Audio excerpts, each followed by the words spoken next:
আসসালামু আলাইকুম রহমতুল্লাহি বারাকাতু। প্রিয় দেশবাসী, ইনসাফের পক্ষে, ন্যায়ের পক্ষে ভালো লোক দেখে ভোট দিন। চাঁদাবাজকে ভোট দেবেন না। মামলা বাণিজ্য যারা করেছে তাদেরকে ভোট দেবেন না।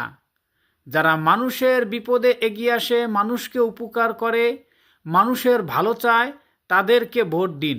যোগ্য প্রার্থীকে ভোট দিন। যারা ব্যাংক ডাকাত, ঋণ খেলাপি, তাদেরকে ভোট দেওয়া থেকে বিরত থাকুন। কারণ একজন ঋণ খেলাপিকে ভোট দিয়ে আপনি ভালো কিছু আশা করবেন, এটা বোকামি ছাড়া আর কিচ্ছু নয়। ভোট দিন, ভালো লোককে দেখে শুনে বুঝে ভোট দিন। কারণ আপনার ভোটই একজন খারাপ অথবা একজন ভালো মানুষকে নির্বাচিত করবে। আর আমরা যতক্ষণ না পর্যন্ত কল্যাণের দিকে এগিয়ে যাব, ততক্ষণ পর্যন্ত আল্লাহ আমাদের কল্যাণ দান করবে না। আমরা আল্লাহর উপর ভরসা করে সামনে এগিয়ে যাব ইনশাআল্লাহ।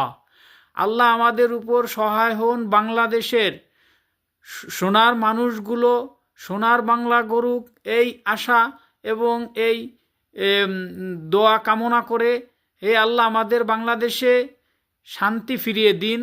আমাদের মানুষের ভোটার অধিকার আপনি ফিরিয়ে দিয়েছেন এবং মানুষ যেন ভালো মানুষকে নির্বাচিত করতে পারে, এই তৌফিক দান করুন। আমিন।